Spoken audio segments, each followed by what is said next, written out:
It's still up in the air whether we believe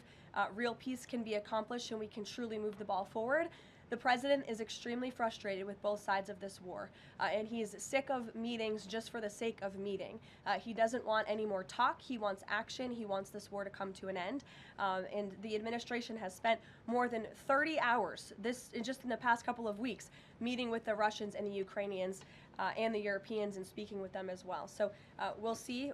about. Listen to that voice and understand what you just heard, because what Karoline Leavitt just said reveals something so profoundly disturbing about the moral architecture of American foreign policy under this administration that it demands we pause and really reckon with what is being communicated here about power, about sovereignty, about the value of human life when weighed against the impatience of an authoritarian personality. The president is extremely frustrated with both sides of this war, and he is sick of meetings just for the sake of meeting. He doesn't want any more talk, he wants action. And what you need to understand right now, before we go any further, is that it's still up in the air whether the U.S. would take part in Saturday's meeting, because the president is extremely frustrated with both sides of this war, and he is sick of meetings just for the sake of meeting, which tells us everything about how Trump views this conflict, not as a moral catastrophe, involving hundreds of thousands of dead human beings, but as a tedious negotiation that's cramping his schedule, and I'm going to show you why this matters more than almost anything else happening in geopolitics right now.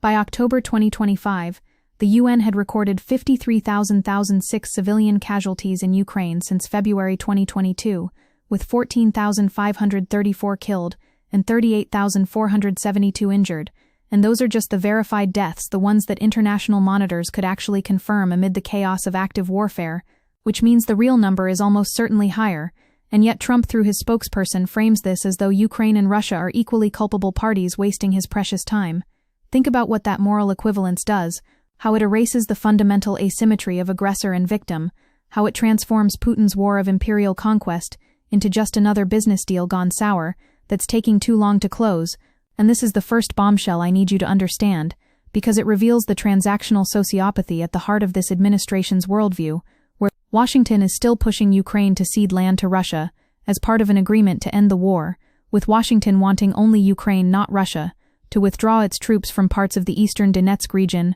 where a demilitarized free economic zone would be created.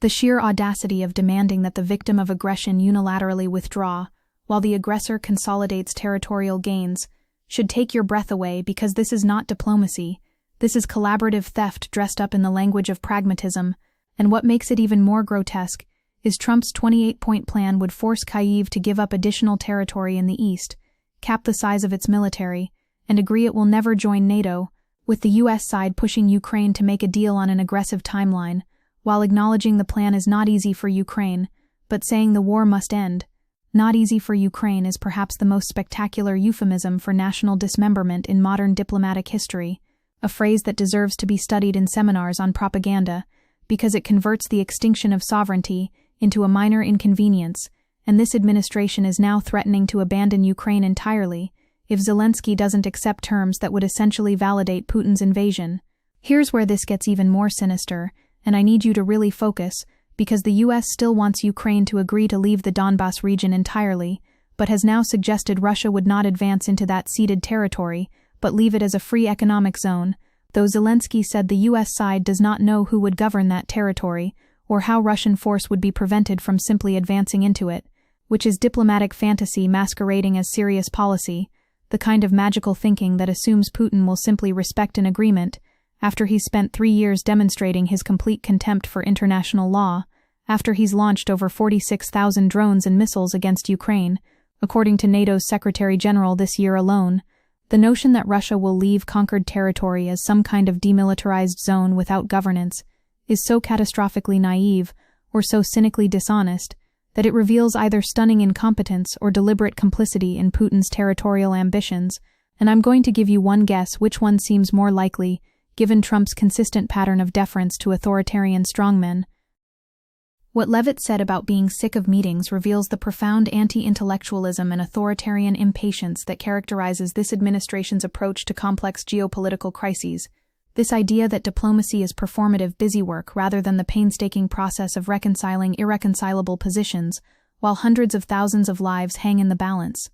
The administration had spent 30-plus hours just in recent weeks meeting with officials from Russia and Ukraine, as well as Europe, and Trump is sick of meetings just for the sake of meeting. He doesn't want any more talk, he wants action, and 30 hours is nothing. 30 hours is a rounding error in serious diplomatic negotiations. The kind of marathon sessions that produced the Dayton Accords or the Good Friday Agreement required months of intensive talks, but Trump views sustained engagement as weakness, as the kind of dithering that real dealmakers don't need, because they just impose their will and move on to the next transaction. And here's the part that should terrify anyone who understands how power actually operates in international relations, because there is still no sign that Russian President Vladimir Putin actually wants a peace settlement according to European and NATO officials, which means all of this diplomatic theater is happening while Putin continues to believe he can win militarily, while Russian forces are grinding forward, and Russia, which has the numerical advantage in manpower and weapons, has been grinding forward on the battlefield, claiming to have captured the town of Siversk in the Donetsk region, where its army is advancing at its fastest pace in a year.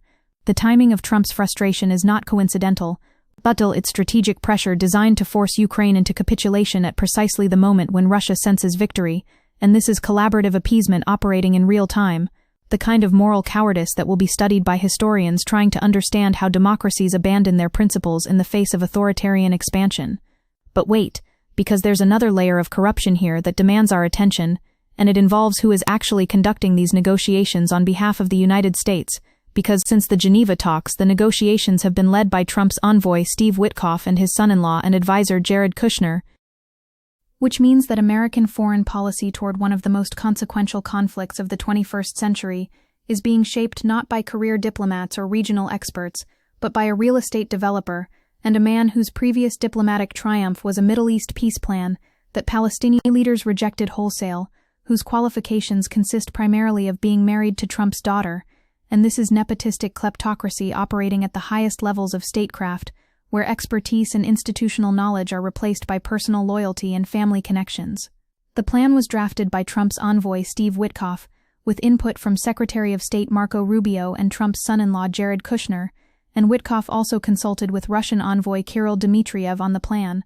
with Dmitriev telling reporters he is optimistic about it, because unlike past efforts they feel the Russian position is really being heard. Let that sink in for a moment, because the Russian envoy is publicly expressing optimism that his position is being heard, which is diplomatic code for we are getting everything we want, and when your negotiating posture produces satisfaction in the party that initiated an illegal war of aggression, you are not negotiating, you are collaborating, you are providing international legitimacy to conquest, and this is what appeasement looks like in the 21st century, dressed up in the aesthetics of deal-making and tough talk while fundamentally abandoning the principles that supposedly distinguish democracies from autocracies. Now I want you to understand the historical parallel here, because this is not abstract theory. This is pattern recognition based on how authoritarian regimes have always tested democratic resolve. When Trump expresses frustration with both sides of this war, he is engaging in the same moral equivalence that characterized Western responses to fascist aggression in the 1930s.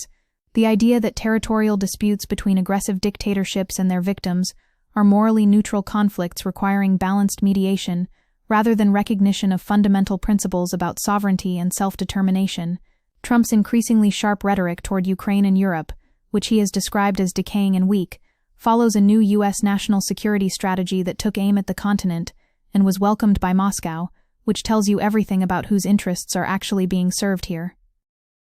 The European allies understand what's happening, which is why senior officials from Ukraine, France, Germany, and the UK plan to meet in Paris on Saturday, trying desperately to coordinate a response that might salvage Ukrainian sovereignty from American abandonment, and Zelensky indicated the talks were hastily arranged as Kyiv officials scramble to avoid getting boxed in by Trump, who has disparaged the Ukrainian leader, painted European leaders as weak, and set a strategy of improving Washington's relationship with Moscow, while European governments are trying to help steer peace negotiations because they say their own security is at stake. They understand that if Putin succeeds in Ukraine, if territorial conquest through military force becomes normalized as acceptable international behavior, then the entire post-World War II security architecture collapses, and we return to 19th-century great power politics, where might makes right and smaller nations exist at the mercy of their larger neighbors. But Trump doesn't care about security architecture or international norms or the liberal international order, because those are abstract concepts that don't fit into his transactional worldview, where everything is a deal to be made, and every commitment is provisional based on personal benefit. Sometimes you have to let people fight it out, and sometimes you don't, Trump said, casting further doubt over his desire to be involved in a new round of talks, which is sociopathic indifference masquerading as strategic wisdom, the suggestion that maybe America should just walk away and let hundreds of thousands more people die because the negotiation is taking too long and not producing the quick win that would validate his self-image as the ultimate dealmaker. Here's what makes this moment so dangerous, so absolutely critical for anyone who cares about democracy and human rights to understand, because the 20-point draft proposes the creation of a demilitarized zone along the line of contact, calls for security guarantees for Ukraine, in line with NATO's Article 5, proposes membership for Ukraine in the European Union by 2027, and removes language barring Ukraine from ever joining NATO by instead not mentioning potential Ukrainian membership, which sounds reasonable until you realize that security guarantees mean nothing if the United States is unwilling to enforce them, that EU membership by 2027 is a promissory note that Putin will simply ignore, and that removing explicit language about NATO while not mentioning membership is diplomatic doublespeak that gives Russia everything it wants while providing Ukraine with empty reassurances. The moral obscenity of recognizing Crimea, Luhansk and Donetsk as de facto Russian, including by the United States, freezing Kherson and Zaporizhia along the line of contact, and requiring Ukrainian forces to withdraw from the part of Donetsk Oblast they currently control, with this withdrawal zone considered a neutral demilitarized buffer zone internationally recognized as territory belonging to the Russian Federation, is staggering because it means that the United States would officially recognize territorial conquest, would legitimize through diplomatic recognition what has been achieved through mass murder and displacement, and this sets a precedent that will echo across decades as authoritarian regimes around the world learn that military aggression works if you can just outlast Western attention spans. And make no mistake about the human cost here, because these are not abstract geopolitical chess pieces we're discussing. These are actual communities and lives, and civilian casualties in Ukraine were 27% higher from January to October 2025, compared to the same period last year, with the number of casualties for the first 10 months of 2025 at 12,062 already exceeding the total for all of 2024 at 9,112, bringing total civilian casualties to 53,006, including 14,534 deaths since the full-scale invasion. Those numbers are increasing, not decreasing. The violence is intensifying, not subsiding, and Trump's response is to blame both sides equally and threaten to walk away from supporting the victim, which tells you everything about the moral vacuum at the center of this administration's foreign policy. What Leavitt communicated in that press briefing is that American support for Ukraine is conditional on Ukrainian compliance with terms that amount to national suicide, that Trump views Zelensky's resistance to territorial concessions as obstinance rather than the defense of sovereignty, and that the administration is prepared to abandon Ukraine entirely if the negotiation doesn't produce the kind of quick resolution that would allow Trump to claim credit for ending the war regardless of the terms. This is hostage negotiation masquerading as diplomacy, where the United States holds Ukraine's survival in its hands and demands concessions as the price of continued support, and the fact that Trump's administration has seemingly applied no pressure on Russia to end its war in Ukraine, and has in recent weeks advanced a peace proposal that favors Moscow while undermining the interests of Ukraine and Europe, reveals the grotesque asymmetry of American pressure. The Europeans are frantic because they understand the implications, which is why German Chancellor Merz said both sides showed respect during the call with Trump, and emphasized that only Ukraine can determine what to do with its own territory, trying to establish a basic principle of sovereignty that Trump seems willing to negotiate away. But Trump said he discussed Ukraine in pretty strong words with his British, French, and German counterparts, whom he said had floated the idea of Trump flying to Europe for a meeting along with Zelensky this weekend, saying we'll make a determination depending on what they come back with. We don't want to be wasting time, which frames European concerns about continental security as time-wasting rather than existential necessity. Here's where the philosophical and historical weight of this moment becomes undeniable, because what we are witnessing is the active decomposition of the principle that territorial integrity and national sovereignty are inviolable rights that the international community has an obligation to defend. That principle, imperfectly applied and often hypocritically invoked, has nonetheless served as a normative constraint on great power behavior since 1945, and Trump is systematically dismantling it through his approach to Ukraine, sending a clear signal to authoritarian leaders everywhere that conquest is acceptable if you have sufficient military power and can exhaust Western patience. This is Munich all over again, except this time, We have the benefit of historical knowledge about what happens when democracies abandon their principles in the face of fascist expansion, and we are choosing to repeat those mistakes anyway. The transactional nihilism of Trump's worldview cannot comprehend that some things are not negotiable, that sovereignty is not a commodity to be bargained away for expedience, that there are principles worth defending even when defense is costly and difficult, and doesn't produce immediate gratification. Ukraine urgently needs to settle the conflict which has devastated the country economically and demographically, with the cost of reconstruction over the next decade estimated at more than 2.6 times its pre-war GDP of $200 billion, with Kyiv finding it increasingly difficult to man the front lines, and close to 7 million Ukrainians, about 1/6 of the pre-war population, having fled the country with many never returning. And this is the reality that makes Trump's pressure so cruel, because Ukraine is negotiating from a position of exhaustion and desperation, while Trump exploits that vulnerability to force concessions that will permanently compromise Ukrainian sovereignty. But here's what absolutely must be said, and what progressives need to reckon with honestly, because there is a strain of anti-interventionist thinking on the left that views American support for Ukraine through the same cynical lens that correctly identified the disasters of Iraq and Afghanistan, that sees military aid as inherently imperialist regardless of context, and this represents a catastrophic failure to distinguish between wars of choice and wars of necessity, between invasions launched by the United States to advance its hegemonic interests and defensive support for a democracy resisting authoritarian conquest. The Ukrainian people did not choose this war. They are not pawns in an American imperial game. They are a nation fighting for survival against genocidal aggression, and the left's responsibility is to support that fight while simultaneously critiquing the ways that American power operates in the world. Not to abandon Ukraine in the name of anti-imperialism that somehow always ends up excusing Russian imperialism. The bitter irony is that Trump, who ran on America First isolationism, is pursuing a Ukraine policy that will make America weaker and less secure, because only the United States can lead diplomatic efforts to end the war, as it enjoys unique leverage over the other parties, with Washington able to pressure Ukraine and Europe by threatening to cut essential assistance including irreplaceable battlefield intelligence, and able to pressure Russia effectively, though not solely through sanctions or arms, but also by deploying the formidable psychological leverage it possesses over Russia, because one cannot overstate the role the United States and Trump personally plays in validating Russia as a great power and Putin as a global leader. That validation is exactly what Trump is providing through his approach to these negotiations, treating Putin as a legitimate partner rather than a war criminal, elevating Russia's position through the very act of treating its demands as reasonable starting points for negotiation. And now the administration is threatening to skip the Paris meeting this weekend, unless they feel those meetings are worthy of someone in the United States' time, which is imperial arrogance masquerading as hardball negotiation. The suggestion that America's participation in discussions about European security is a favor that must be earned rather than a strategic necessity for maintaining the alliance structure that has prevented great power war for 80 years. After nearly a year of deferring to Trump to manage a peace process, Republican criticism in Congress is growing, with one representative commenting that the president's appeasement plan to Russia is forcing our hand, which tells you that even some members of Trump's own party understand that what is being proposed is not peace but surrender, not negotiation but capitulation.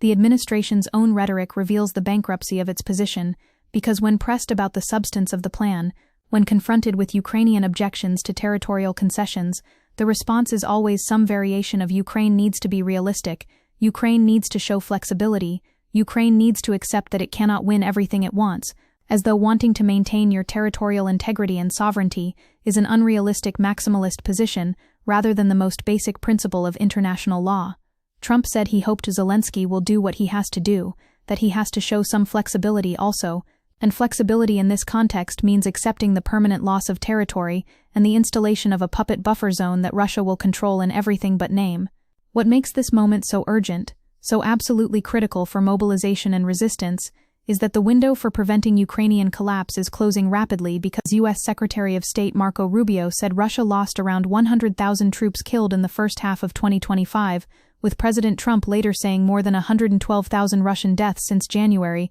compared with about 8,000 Ukrainian fatality. Except those numbers are almost certainly propaganda designed to justify abandoning Ukraine by suggesting Russian losses are sustainable, while Ukrainian losses are catastrophic, when the reality is that both sides are suffering horrific casualties in a grinding war of attrition that will continue as long as Putin believes he can win, and as long as the United States continues to provide Ukraine with the means to defend itself. Trump's frustration with meetings is really frustration with the fact that Ukraine hasn't surrendered yet, hasn't accepted the terms that would allow him to declare victory and move on. The geopolitical implications of American abandonment of Ukraine will reverberate for decades, because China is watching very carefully to see whether the United States will defend its allies and partners when challenged by authoritarian aggression. And if America allows Ukraine to be dismembered because Trump is tired of diplomacy, then Taiwan has every reason to doubt American security guarantees, and every authoritarian regime has reason to believe that territorial expansion is achievable if pursued with sufficient ruthlessness and patience. One security expert said Trump doesn't want to get pulled into another round of negotiations, that he feels the deal needs to be done, and there is a real risk that he will do a deal over the heads of the Europeans with Russia, and that Trump may feel Europeans are trying to drag their feet with endless meetings, which is feeding into a wider sentiment amongst many of those around Trump of skepticism about Europe as an actor, particularly the European Union, which reveals that this is not just about Ukraine, but about the entire transatlantic alliance structure. And here is where we need to be absolutely clear about what resistance looks like, because the left cannot afford to be passive observers of this catastrophe, cannot afford to treat Ukrainian sovereignty as a distant abstraction that doesn't implicate our own commitment to self-determination and human rights. Every progressive organization, every activist network, every coalition that claims to oppose authoritarianism needs to be flooding congressional offices with demands that the United States maintain its support for Ukraine, that we reject any peace plan that validates territorial conquest, that we recognize Ukrainian resistance as a fight for the same principles of democracy and human dignity that animate our domestic struggles against fascism. The connections between Trump's authoritarian impulses at home and his appeasement of Putin abroad are not coincidental. They emerge from the same contempt for democratic norms and the same transactional amorality that views power as the only currency that matters. The fact that European Commission President von der Leyen said the coming week will be decisive in seeking to find a just and sustainable peace for Ukraine, with sustainable meaning that any peace agreement must not contain the seeds of future conflict and destabilize the broader European security architecture. While Trump has largely sought to sideline Europe from the process, preferring to deal directly with Moscow and Kyiv in shuttle diplomacy,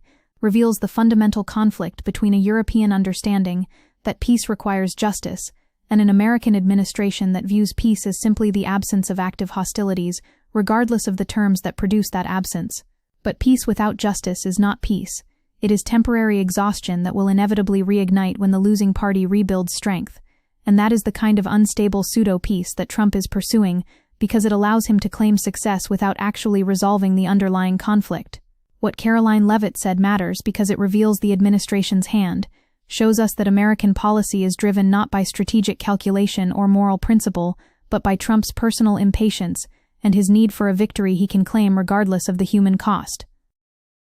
Trump is extremely frustrated with both sides of this war, and the administration felt it still up in the air whether real peace can be achieved, and during his election campaign, Trump repeatedly claimed he would end the Russia-Ukraine war on his first day in office. But almost a year after he returned to the White House for his second term, the war and peace negotiations continue to the frustration of the president, and that frustration is dangerous because it makes policy unpredictable and increases the likelihood that Trump will simply walk away from Ukraine entirely in a fit of pique, leaving Zelensky with no choice but to accept whatever terms Putin demands or watch his country be destroyed. This is the moment that will define whether the international community retains any meaningful commitment to the principles it claims to uphold, or whether we are entering an era of naked power politics where territorial conquest is acceptable and democracy is defensible only when convenient. The choice is binary and immediate, and every person who claims to care about justice needs to understand that neutrality is complicity, that treating this as just another geopolitical dispute, rather than a foundational crisis of international order, is moral abdication. Trump is sick of meetings, sick of diplomacy, sick of the painstaking work of building consensus and maintaining alliances, and that impatience may well doom Ukraine to partition and Europe to insecurity, and we will all live with the consequences of this moment for the rest of our lives. The time for action is not later, not when it's convenient, not when the political calculus is clear, but right now, immediately, before the window closes and Ukraine is abandoned, and the post-war international order collapses under the weight of authoritarian aggression